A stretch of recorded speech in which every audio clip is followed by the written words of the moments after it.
Seigneur, nous voici devant toi pour entendre la parole que tu veux nous dire aujourd'hui. Donne-nous d'être à l'écoute de ce que tu veux nous dire. Accorde-nous la grâce du silence intérieur, pour que, dans les paroles humaines que nous allons entendre, nous puissions chacun entendre dans notre cœur la parole que tu veux nous adresser aujourd'hui. Viens toi-même nous donner ton esprit, pour que le passage de l'Écriture que nous allons écouter devienne bonne nouvelle pour nos vies. Que jamais le passé nous enferme, mais que ton esprit nous mette en marche pour avancer sur nos routes de tous les jours. Amen.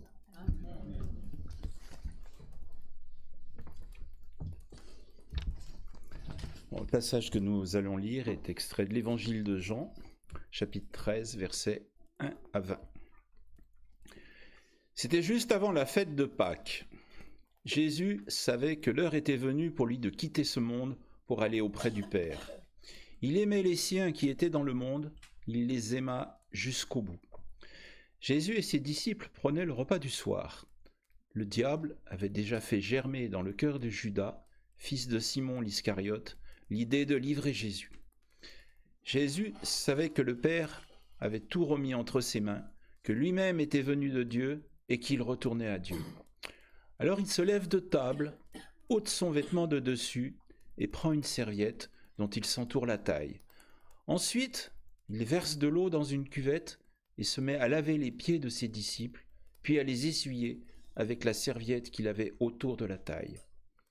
Il arrive à Simon-Pierre qui lui demanda : « C'est toi, Seigneur, qui me laves les pieds ?»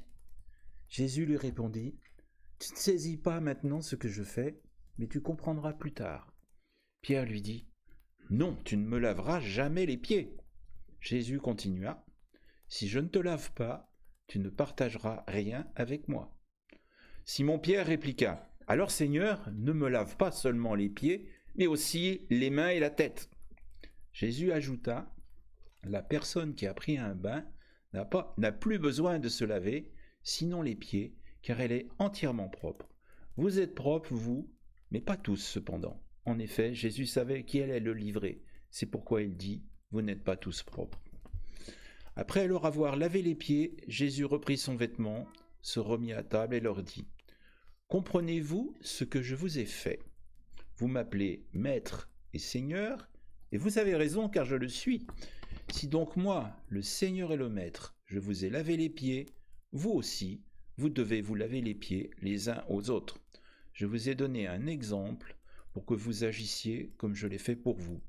Oui, je vous le déclare, c'est la vérité. Un serviteur n'est pas plus grand que son maître, tout comme un envoyé n'est pas plus grand que celui qui l'envoie. Maintenant que vous savez cela, vous serez heureux si vous le mettez en pratique. Je ne parle pas de vous tous, je connais ceux que j'ai choisis, mais il faut que cette parole de l'Écriture s'accomplisse. Celui avec qui je partageais mon pain s'est tourné contre moi. Je vous le dis déjà maintenant, avant que la chose arrive, afin que lorsqu'elle arrivera, vous croyiez que moi, je suis. Oui, je vous le déclare, c'est la vérité. Celui qui envoie la personne que j'envoie me reçoit aussi, et celui qui me reçoit celui qui m'a envoyé. Amen. Que le Seigneur bénisse sa parole.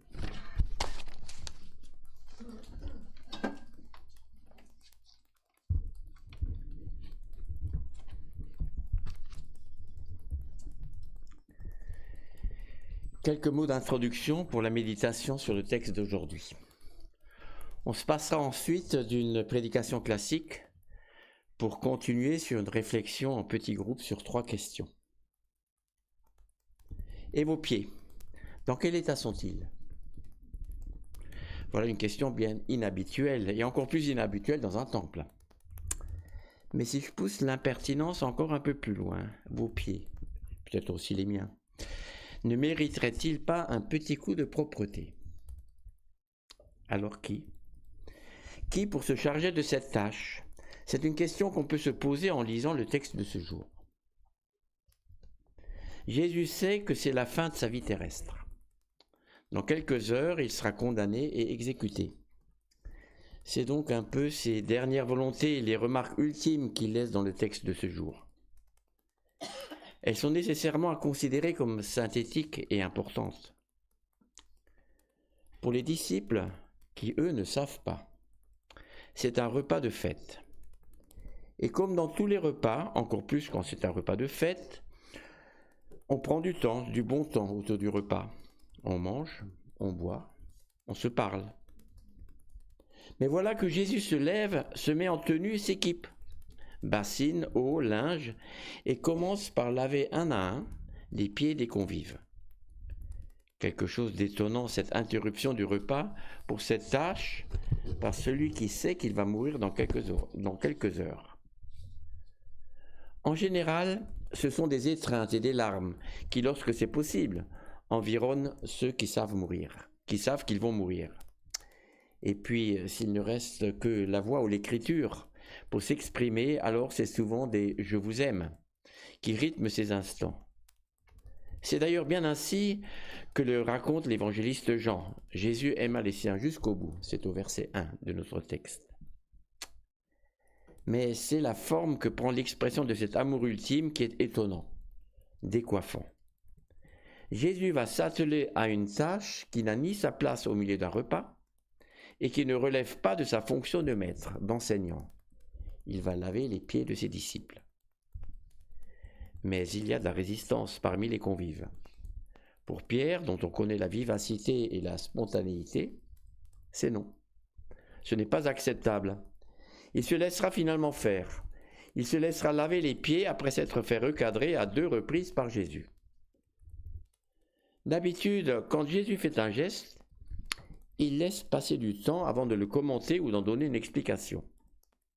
Mais là, il est pris par le temps. Alors, à peine le geste de lavement des pieds terminé, il interroge « Comprenez-vous » Il a définitivement le souci d'être compris et imité. C'est un exemple que je vous ai donné. Vous aussi, vous devez vous laver les pieds les uns aux autres. En quoi consiste le fait de nous laver les pieds les uns aux autres? Qu'est-ce que cela signifie concrètement?